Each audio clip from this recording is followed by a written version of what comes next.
heart of Vadodara, where every corner smells of spice, flavor, and pure magic. And if you have ever been here, one thing's for sure that you can never live without tasting the city's most loved street food, Sev Usal, which is also known as sevusal.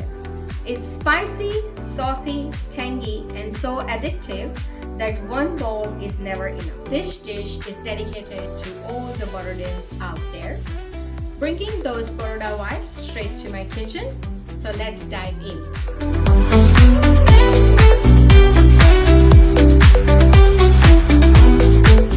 I have got some dry white peas. I have soaked them overnight and just look at how soft and plump they have become. I have put them to boil in a pressure cooker so they turn perfectly tender. The peas are cooking. Let's get started on the masala. In a pot, add some oil and a pinch of asafoetida. Then goes in the onion paste. I am making a big batch today, so I'm using quite a lot, but you can go with about 2 medium-sized onions.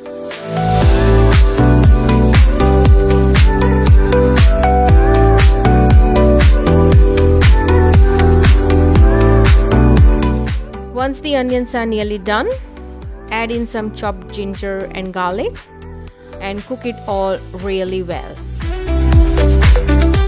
As you can see, the oil started to separate from the sides. That's your cue. Now it's time to add all the spices. Add turmeric powder, coriander and cumin powder, and some spicy chilli powder. Adjust it to your taste. Then comes the star of the show, Sev Usal masala. You can easily find this at your local Indian grocery store. And last but not least, a touch of Kashmiri red chilli powder for that beautiful color and flavor. Give it all a good mix.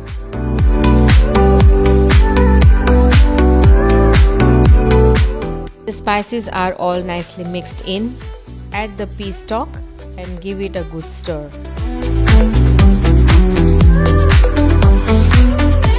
Watch out though, it's gonna bubble a lot, so be careful.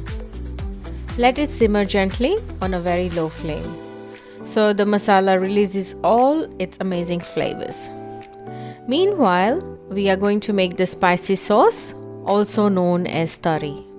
In a pan, heat some oil and add the onion paste. Cook it until it's beautifully caramelized.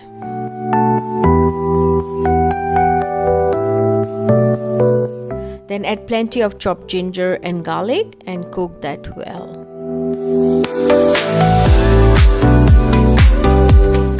Next, season it with some salt, black salt and spicy chili powder.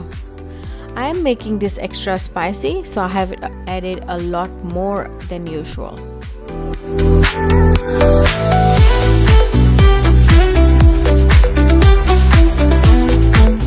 Now add a generous amount of Kashmiri red chilli powder for that rich color and flavor. Carefully pour in the water. Watch out though, it's going to erupt like a little volcano. Let it simmer gently to bring all the flavors together. After simmering for a bit, the oil starts separating and the color just pops. That's when you know our spicy sauce is perfectly done. Back to our simmer masala. After a few minutes, it's ready. We are going to add it to our boiled peas.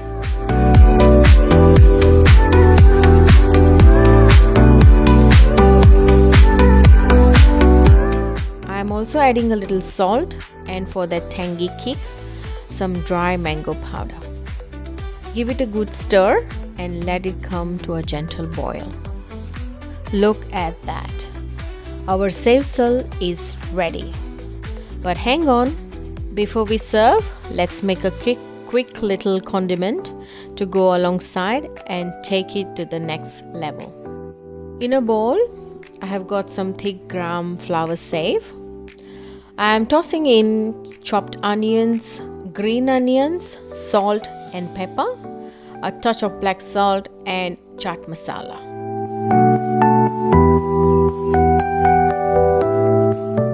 Then some chopped raw green mango for that tang, and finally a drizzle of our spicy sauce to give it that extra punch.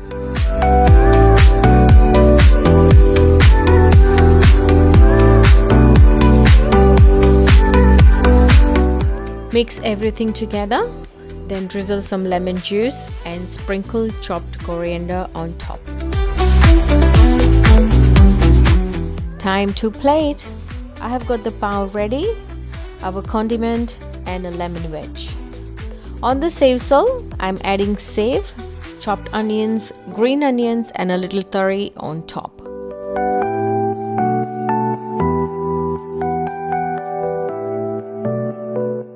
Dig in and tell me how spicy you made it. And of course, like, share and subscribe for more tasty recipes. See you soon.